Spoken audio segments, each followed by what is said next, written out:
బాపట్ల జిల్లా చీరాల తహసీల్దార్ కార్యాలయం వద్ద దళిత బహుజన పార్టీ రాష్ట్ర కార్యదర్శి షేక్ జిలానీ ఆధ్వర్యంలో పిఠాపురంలో దళితులను గ్రామ బహిష్కరణ చేసిన వ్యక్తులను కఠినంగా శిక్షించాలని కోరుతూ నిరసన ప్రదర్శన నిర్వహించిన అనంతరం తహసీల్దార్ గోపికృష్ణకు వినతి పత్రాన్ని సమర్పించారు.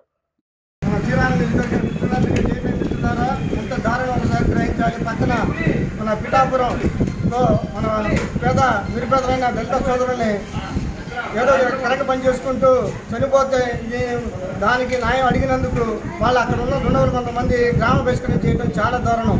ఎక్కడైనా ఉందా సార్? ఇది భారతదేశానికి వచ్చి మనకు స్వాతంత్రం వచ్చి 76 సంవత్సరాలు అవుతున్న ఈ కుల వివక్షత నశించకపోవడం చాలా దారుణం. ఏ రాష్ట్రంలో చూసినా దళిత సోదరుల మీద దాడులు చేస్తున్నారు, అత్యాచారాలు చేస్తున్నారు, కేసులు పెడుతున్నారు. అంత దారుణంగా ఉంటున్నారా? ఒకసారి ఉత్తరప్రదేశ్ కానీ, గుజరాత్ కానీ, రాజస్థాన్ కానీ, మధ్యప్రదేశ్ కానీ ఏ రాష్ట్రంలో చూసినా దళిత ఎస్సీ ఎస్టీల మీద, బీసీల మీద, ముస్లిం మైనార్టీల మీద దాడులు చేస్తున్నారు, అత్యాచారాలు చేస్తున్నారు, కేసులు పెడుతున్నారు. మిత్రులారా, ఇకనైనా గ్రహించండి. ఎందుకంటే భారతదేశం అంటే సర్వమత సమ్మేళనం. భారతదేశం అంటే భారతదేశం 140 కోట్ల మంది జనమంతా సోదరులు మనమంతా భారతీయులు. అది గ్రహించాలి. గీతలో శ్రీకృష్ణ పరమాత్ముడు ఏమన్నాడు? సర్వే జన సుఖడే బాగుంటున్నాడు. అంటే అందరూ సమానులే, కానీ మతం చేస్తున్నారు. గ్రహించాలి. దీన్ని ఆల్ పార్టీలు దీన్ని ఖండించాలి, ప్రజా సంఘాలు దీన్ని ఖండించాలి.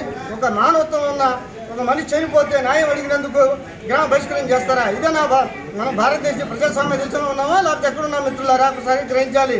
అలాంటి కుటుంబానికి రాష్ట్ర ప్రభుత్వం వెంటనే ఆ కుటుంబానికి అన్ని విధాలు ఆదుకోవాలి. దీనికి కారణమైన దుండగులు వెంటనే అరెస్ట్ చేసి కఠిన శిక్ష విధించినప్పుడే, ఎందుకంటే అప్పుడు ఎవరు తప్పు చేయరు. దీనిపై రాష్ట్ర ప్రభుత్వం కానీ కేంద్ర ప్రభుత్వం వెంటనే స్పందించాలి. ఆ దుండగులు వెంటనే అరెస్ట్ చేయమని మా దళిత బహుజన పార్టీ తరఫున డిమాండ్ చేస్తూ, ఎందుకంటే మిత్రులారా, భారతదేశంలో ఉన్నమంది మన సోదరులమే, అందరూ సమానమే. ఇక్కడ ఎవరు ఎక్కువ తక్కువ కాదు, మనం అంతా మిత్రులమే. అలాంటి మిత్రుల మీద ఒక మనిషి కరెంటు పని చేస్తూ చనిపోవటం, ఈ పోయి ఇలా జరిగింది అని న్యాయం అడిగినందుకు గ్రామ బహిష్కరణ చేస్తారా? ఇది ఎక్కడ న్యాయం? భారత రాజ్యాంగంలో ఉన్న మొత్తం భారత రాజ్యాంగాన్ని తూట్లు పడుతూ ఈరోజు మొత్తమాద ప్రభుత్వం చేస్తున్న అరాచకాన్ని చూడండి మిత్రులారా. ఉత్తరప్రదేశ్లో మీకు తెలియని ఏళ్ళు కాదు, మసీదుల మీద మైకులు తీసేస్తున్నారు, మసీదుల మీద నోటీసులు అంటిస్తున్నారు, దర్గాల మీద. మహారాష్ట్రలో కూడా మన దర్గా ఒకటి పాలు కొట్టేశారు. ఇది మిత్రులారా, ఇది భారతదేశం సర్వమత సమ్మేళనం. మనమంతా ఒకటే, భావాలు భావం ఒకటే. హిందువులు ఏకమంటాం, తెలుగులో ఒకటి అంటాం, తమిళంలో మొన్నే అంటాం. ఏ విషయం భావం ఒకటే, దేవుడు ఒకటే. అది గ్రహించాలి మతవాదులు. మనమంతా భారతీయులమే. అది గ్రహించి ముందు మనం భారతీయులం. అది గ్రహించి మతవాదం భారతదేశాన్ని పరిమేవేద్దాం, భారతదేశాన్ని రక్షించుకుందాం, భారత రాజ్యాంగాన్ని కాపాడుకుందాం.